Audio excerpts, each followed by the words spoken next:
মোদিজি এরে বাবুরে, এরে ভারতের দাদা বাবুরা, তোমরা যে বড় বড় লেকচার মারো, হ্যাঁ? পৃথিবীর সব থেকে গরিব দেশ কোনটি দেখো? ইন্ডিয়া। পৃথিবীর মধ্যে সব থেকে একে আছে ধার দেনা, কর্জ নেওয়া, লোন নেওয়া, সব দিক দিয়ে উপরে আছে কারা? ইন্ডিয়া। মোদিজি চা বেচতে বেচতে দেশ চালালে যেমনটা হয়, একবারে ভারত কর্জে ডুবে আছে। বিশ্বে 1 নম্বরে ঋণগ্রস্ত দেশ ভারত। এই ভারত আবার বড় বড় কথা বলে বাংলাদেশকে নিয়ে। এই ভারত আবার বড় বড় কথা বলে পাকিস্তান নাকি কর্জওয়ালা দেশ, পাকিস্তান নাকি গরিব দেশ।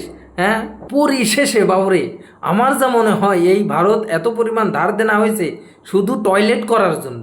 সারা বিশ্বের মানুষ যেভাবে ভারতকে পচায় যে তাদের নাকি বাথরুম নাই, টয়লেট নাই, তারা যেখানে সেখানে বন জঙ্গলে পটি করে বেড়ায়, এই টয়লেট বানানোর উদ্যোগ মনে হয় আমার ভারত নেছে, মোদি দাদু নেছে। এই জন্যই তারা এত পরিমাণ ধার দেনা হয়েছে।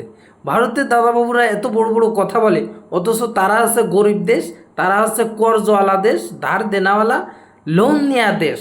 কেমন লাগে এখন? সারা বিশ্বের 1 নম্বরে আছে তোমরা, এটা তো আর ভুল না, এই তালিকা তো আর ভুল না। তোমরা আবার বড় বড় বাত করো বাংলাদেশকে নিয়ে। হ্যাঁ, শতানের বাচ্চারা, আগে নিজের দেশে চোখ দে, গরিব দেশ।